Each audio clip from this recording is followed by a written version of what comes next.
darkness presents a certain threat because you cannot see, that same veil of darkness also gives you the sense of security that no one else can see you. Basically, two main things that I associate with darkness.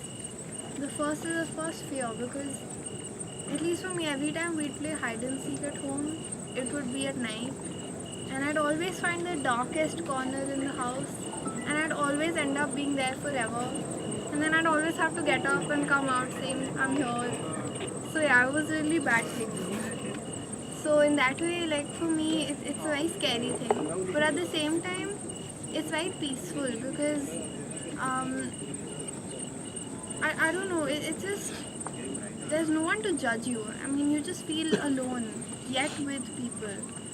It can actually oppress you when you're alone in the wilderness and you don't really know what's coming at you. It's very strange that visual artists want to take darkness as an element, and in some sense it's a rest from all the things that visual artists depend heavily on and live by, line, color, texture, form, everything is revealed only by light. And to choose to cope and to woo its opposite, which is darkness, I think is a very interesting experience. But just as a momentary experience of darkness, the parallel of it in the world of sound is silence.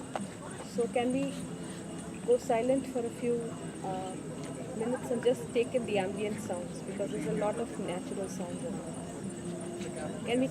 Can we just go silent?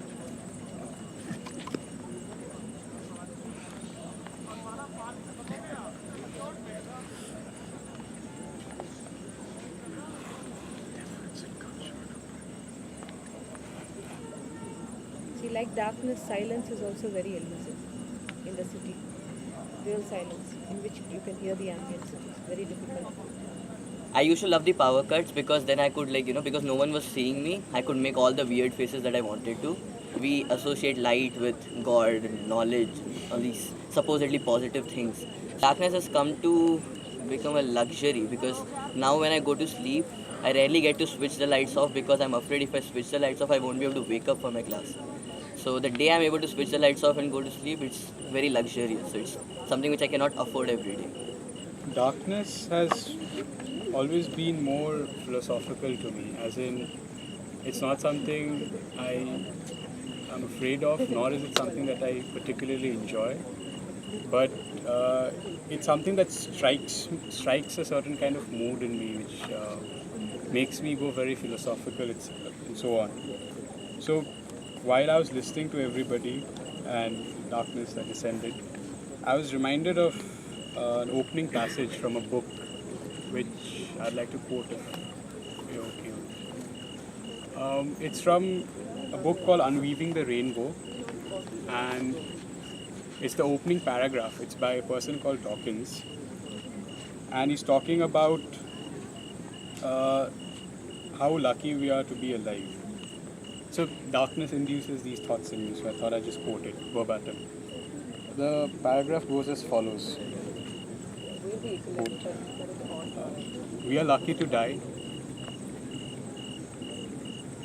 We are going to die, and that makes us the lucky ones.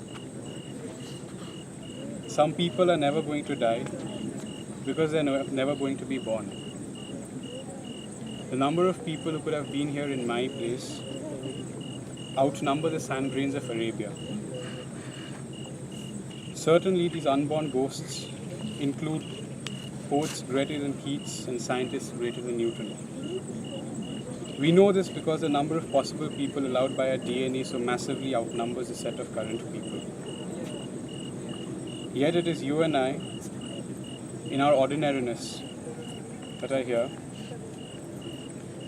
How dare we whine at our inevitable return, from which the majority have never stirred.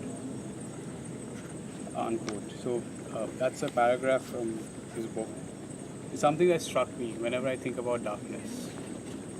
I don't know if that connected with any of you, but that's it. Thanks. One thing I did relate to was when everyone was talking about power cuts, except not really power cuts, but there's also earth hour. Does anyone do that anymore?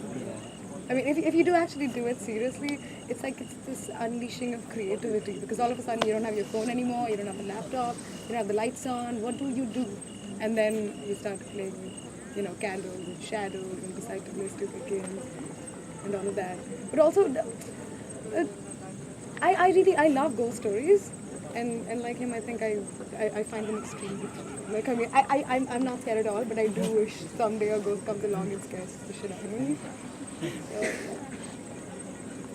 I'd like to share a part of a lecture I'd attended once. It was on Dhwani theory, which is we were just studying how a word enters a language, and there was an interesting thing a professor quoted. He went to a very remote area in Gujarat, and we were talking of metaphors and how metaphors give us a mild surprise, and that's why they're used in poems, and that's what makes it enjoyable. Like, you enjoy poems because they relate things with another thing, and that's how they serve you. So there was this thing where he was out in the farms, and some farmer was just talking, and in casual conversation he mentioned how that day it was so dark that you could take a slice of it. And that struck him, because he was like, wow, a farmer could say something as poetic and as graphic as that just to describe darkness. And what then later he realized that to describe darkness, this is like a common phrase in the whole village. So basically he was just saying how a metaphor enters language, and once it's accepted, it becomes a common phrase and a word. I thought it would link with this time right now, so I just thought I'll share it with you. Ironically, darkness in a way throws light on your raw vulnerabilities that usually go by unnoticed. When we are busy with the artificial things that are illuminated by the actual light of the world. And the second thing that I associate darkness with is that it opens for you the possibility of hoping to see the light.